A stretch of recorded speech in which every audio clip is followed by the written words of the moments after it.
Halo semua, balik lagi bareng gue Fian Rafael. Dan seperti biasa di video kali ini gue bakalan lanjutin alur cerita yang sebelumnya pernah gue upload. Dan nggak kerasa juga gue udah sampai ke session 29 dari kelanjutan alur cerita Battle Trogdevan ini, yaitu Benua Kaisar. Dan tanpa banyak basa-basi, yuk kita langsung check this out aja alur ceritanya.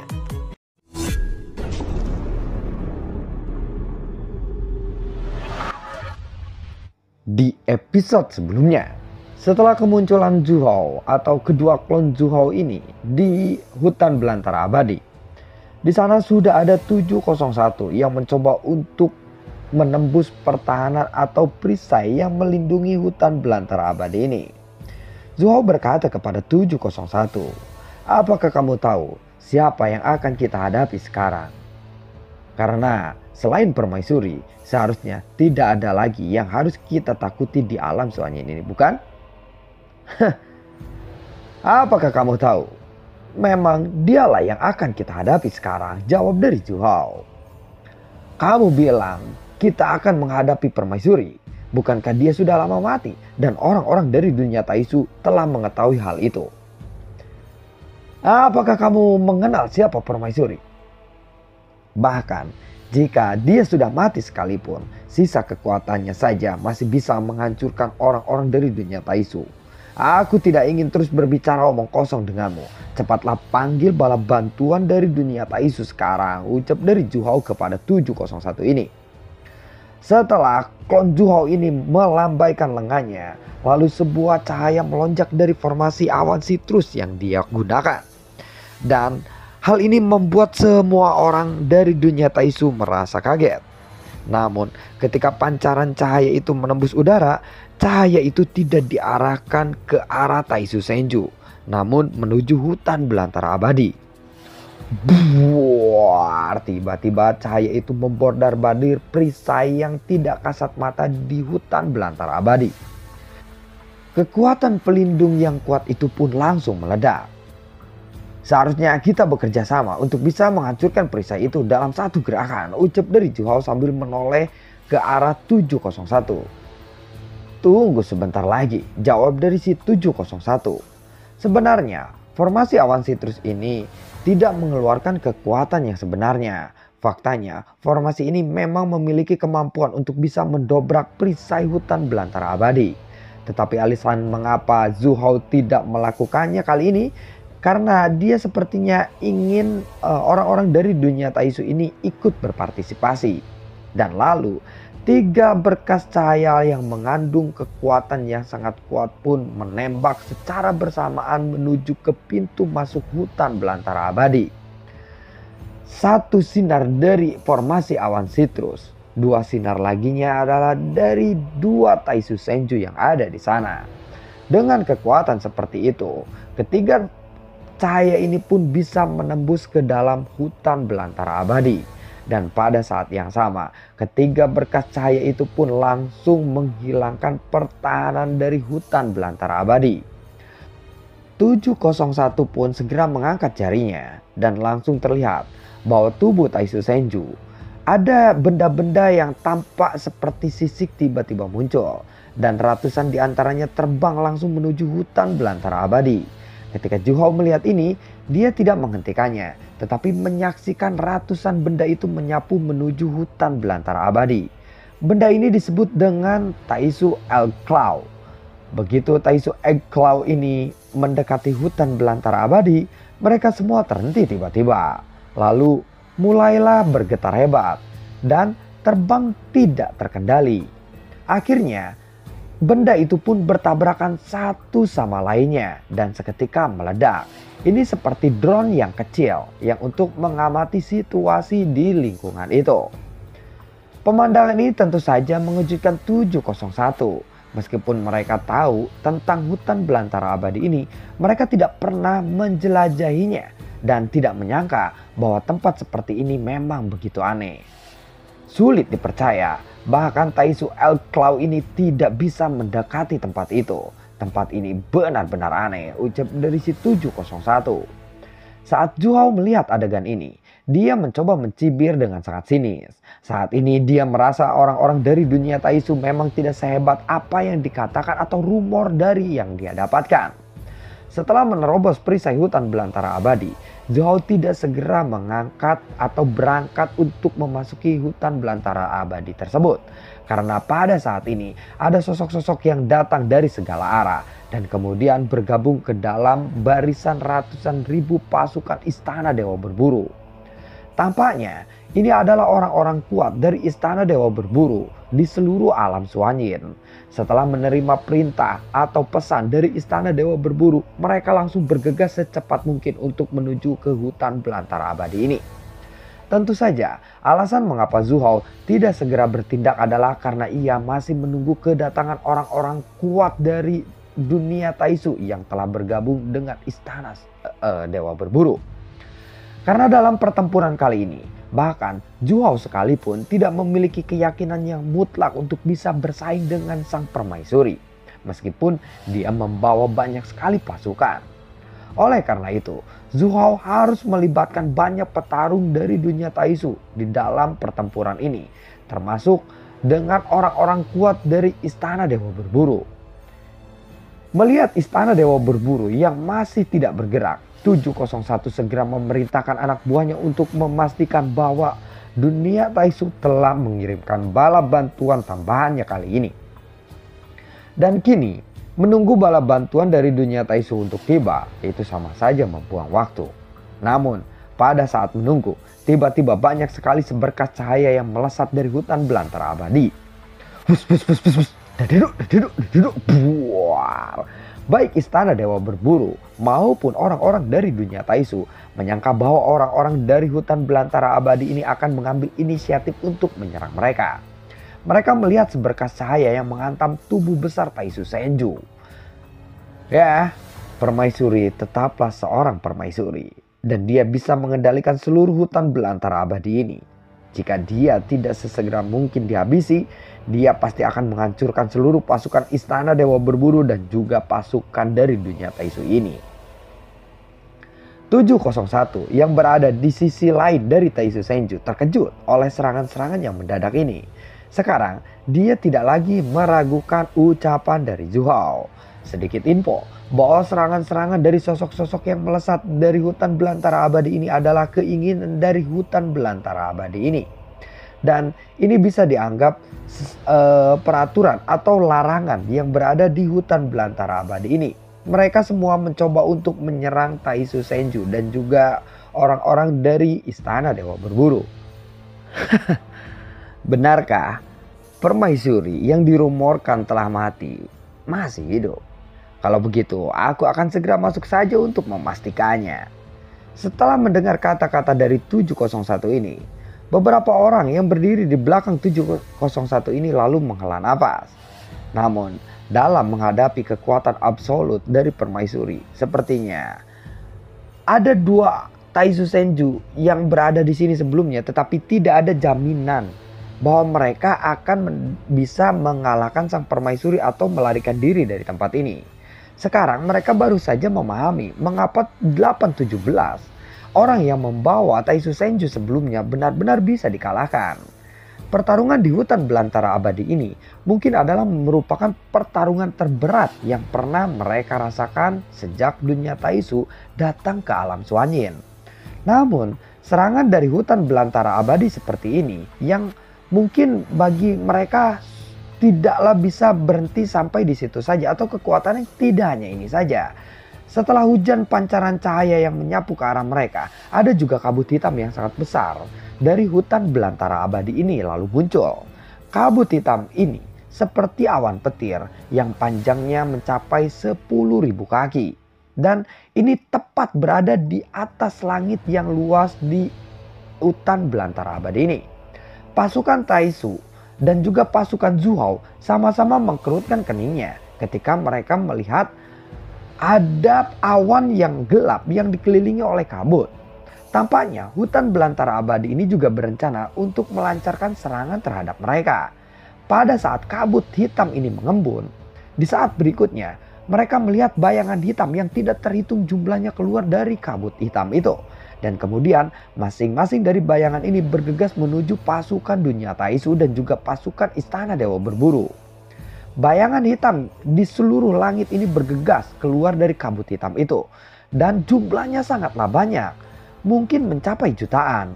Dan dalam sekejap mereka bergegas menuju ke arah pasukan dunia Taisu dan juga istana Dewa Berburu.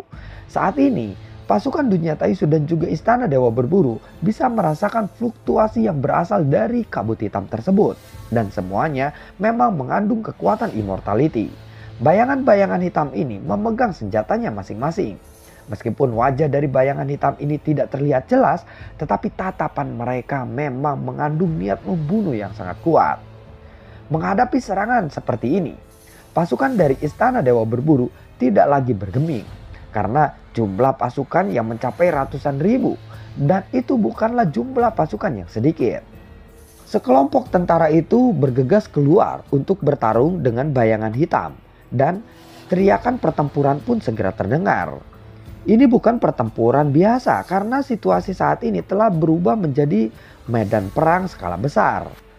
Betapa kuat dan beraninya istana Dewa Berburu sekalipun, selama terjadinya perang seperti ini pasti akan memakan korban jiwa. Dan ini tidak bisa dihindari. Sementara itu, di tubuh Taisu Senju ada kumpulan Taisu Light Cloud yang tidak terhitung jumlahnya melesat keluar dari Taisu Senju. Dan pada saat yang sama, sosok 20 petarung dunia Taisu pun bergegas melesat. Dan pada saat mereka bergegas melesat, ada sinar cahaya keluar dari mulut Taisu Senju yang menempel pada armor orang-orang dari dunia Taisu. Kemudian armor dewa palsu dari 20 prajurit dunia Taisu itu semuanya berubah dan ditingkatkan kepada level yang lebih tinggi. Buar. Pertempuran pun terjadi. Kali ini pertempuran berlangsung lebih lama dan kekuatan bayangan hitam ini lebih kuat dari apa yang dibayangkan oleh orang-orang dari dunia Taisu dan juga tentara Dewa Berburu. Dan ini menyebabkan dampak yang sangat besar kepada pasukan Taisu dan juga pasukan istana Dewa Berburu. Setelah pertempuran ini berlangsung lama, bayangan-bayangan hitam itu akhirnya hancur total dan tidak banyak korban jiwa dari pihak istana Dewa Berburu. Namun selama ada yang mati dan juga terluka, mental dari para pasukan istana Dewa Berburu pasti akan terguncang. Dan tentu saja, sepertinya orang-orang yang ada di pihak istana Dewa Berburu juga memahami bahwa musuh yang harus mereka hadapi kali ini tidak seperti yang mereka bayangkan sebelumnya. Dan sepertinya perang ini tidak seperti pertempuran-pertempuran yang sebelumnya pernah mereka alami. Karena kali ini lawannya cukuplah kuat. Semua bayangan hitam yang sebelumnya bergegas menuju ke pasukan istana Dewa Berburu, mereka telah dilenyapkan sepenuhnya. Namun pada saat ini pasukan dunia Taisu masih bertarung melawan bayangan-bayangan hitam itu. Tentu saja karena pasukan dari dunia Taisu yang datang dengan kekuatan tempur yang terlalu kecil, mereka secara alami tidak sekuat pasukan istana Dewa Berburu. Butuh waktu yang lama untuk akhirnya mereka bisa mengatasi para bayangan-bayangan hitam ini. Meskipun tidak ada korban jiwa dari pihak dunia Taisu, bagi mereka pertarungan ini memang mengkonsumsi banyak kekuatan immortality yang mereka miliki. Dan saat ini mereka juga tidak bisa langsung mengisi ulang kekuatan immortality yang telah mereka gunakan. Namun karena mereka membawa Taisu Senju, mereka bisa memperoleh kekuatan immortality yang dipasok oleh Taisu Senju. Setelah mereka benar-benar melenyapkan pasukan bayangan hitam itu, Zhu Hao lalu melihat bahwa ratusan ribu pasukannya sudah mulai gelisah. Tuan pemimpin istana, bagaimana kalau kita langsung masuk saja? Bukankah Anda mengundang kami untuk bertarung? Prajurit dari istana Dewa Berburu tidak akan pernah takut untuk bertarung. Dan mereka pasti akan bisa memenangkan pertarungan ini, ucap dari pasukan istana Dewa Berburu kepada klonnya Zhu Hao. Permaisuri adalah orang yang sangat bijaksana. Aku rasa serangan barusan memang sengaja dia lakukan untuk bisa mengetes kita, ucap dari si klon Zhu Hao ini. Dan pada saat ini, selain dua klon Zhu Hao ini, ada juga Yuan Wei yang telah bergabung yang sebelumnya telah bertarung melawan Giant. Namun, beberapa dari 8 dewa immortal dari istana dewa berburu juga telah mati. Jadi sekarang hanya tinggal 6 dari 8 dewa immortal. Saat ini Yuan Wei berdiri dengan ekspresi yang muram. Jadi yang sebelumnya berbicara itu adalah Yuan Wei. Tuan pemimpin istana, apakah permaisuri ini sengaja untuk memprovokasi kita supaya kita bisa menerobos masuk? Tanya dari Yuan Wei.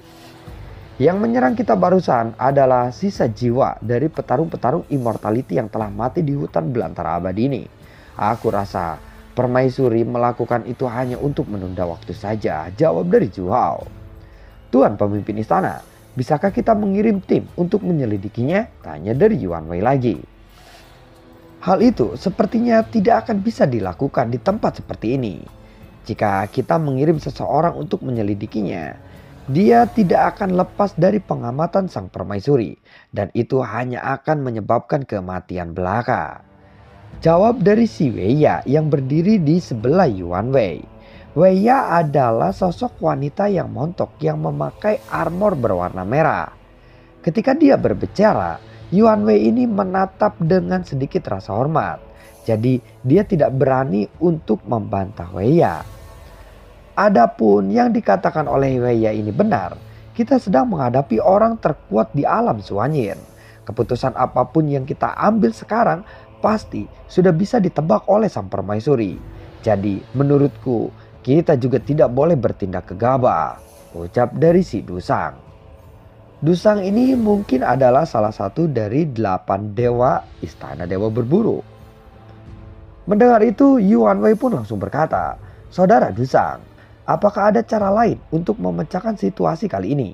Jika kita tidak masuk, maka tidak akan ada cara untuk bisa melawan sang permaisuri secara langsung." Setelah Yuan Wei berkata seperti itu, pria bernama Dusa ini tidak berbicara dan menjawabnya. Dan Yuan Wei juga tidak melanjutkan perkataannya, seolah-olah mereka memang berada di situasi yang sangat rumit. Mereka semua lalu melihat ke arah Zhu Hao. Saat ini mereka hanya bisa menganalisa situasinya saja, dan keputusannya tetap akan diserahkan kepada pemimpin istana, yaitu Zhu Hao. Melihat Weiya dan juga yang lainnya menatap ke arah klon Zhu Hao pun lalu berkata, "Sepertinya lebih baik kita menunggu saja dulu di sini. Tuan pemimpin istana, jika kita terus menunggu, bala bantuan permaisuri pasti akan tiba dan kita tidak akan memiliki kesempatan lagi," ucap dari Yuan Wei lagi. Dibandingkan dengan yang lainnya, Yuan Wei ini memang selalu bertindak lebih ceroboh. Justru menurutku itu malah sebaliknya. Karena menurutku juga jika bala bantuan permaisuri ini datang, ini akan menjadi sebuah kesempatan yang bagus untuk kita. Mungkin jika bala bantuan permaisuri ini datang, kita akan bisa bertarung dengan mereka. Dan ini akan memancing permaisuri keluar dari hutan belantara abadi itu. Jadi menunggu adalah tindakan terbaik untuk saat ini, ucap dari si Dusan. Klon Zhu Hao pun mendengar itu dia lalu mengangguk. Jelas sekali bahwa Dusan ini sebenarnya bertindak sebagai ahli strategi dari istana dewa berburu. Hanya dengan melihat situasinya saja saat ini, dia bisa dengan jelas membuat penilaian dan tepat. Dalam pertarungan melawan musuh yang sangat kuat, setiap langkah pasti dilakukan untuk menentukan hasilnya. Dan mereka tidak mungkin bisa bertindak gegabah. Meskipun sang permaisuri telah mati sebelumnya, kita harus sangat berhati-hati saat menghadapi sisa kekuatannya. Jadi apa yang dikatakan oleh Dusa ini memang benar adanya, ucap dari Weiya. Yuan Wei berdiri di tengah-tengah saat ini. Dan dia merasa menjadi seperti orang bodoh. Padahal kenyataannya memang seperti itu. Dalam situasi seperti ini, dia lebih baik tidak berbicara. Karena setidaknya dia tidak terlihat begitu bodoh di hadapan teman-temannya kali ini. Orang-orang dari dunia Taizu sementara ini mereka menganalisa situasi pertempurannya. Tetapi mereka percaya bahwa begitu bala bantuan datang dari dunia Taizu, maka mereka akan mampu mengalahkan musuhnya. Tepat ketika pasukan dari dunia Taizu ini dan juga pasukan dari istana dewa berburu masih terlihat ragu-ragu bagaimana untuk bisa mengambil tindakan, tiba-tiba hutan belantara abadi ini terguncang lagi. Dan sepertinya ada energi yang kuat yang menyebar dari sana. Pada saat dampak energi ini menyebar, kedua klon Zhuhao tiba-tiba membuka mata mereka secara bersamaan. Karena kalian tidak mau dan berani untuk memasuki hutan belantara abadi sekarang, maka akulah yang akan mengundang kalian untuk masuk. Tiba-tiba suara gemuruh itu terdengar di hutan belantara abadi. Dan apakah itu adalah suara dari sang permaisuri atau Raja Iblis Tianhe? Nantikan video gue berikutnya dan semoga sehat selalu untuk kalian. Gue juga tidak lupa untuk selalu ucapin terima kasih banyak untuk kalian semua yang sudah mendukung channel ini dari dulu hingga saat ini. Dan gue juga selalu ucapin terima kasih banyak untuk kalian semua yang sudah mensupport channel ini lewat link Saweria di bawah kolom deskripsi. Sampai ketemu lagi di video gue berikutnya dan semoga sehat selalu untuk kalian. Assalamualaikum dan sampai jumpa. Dadah.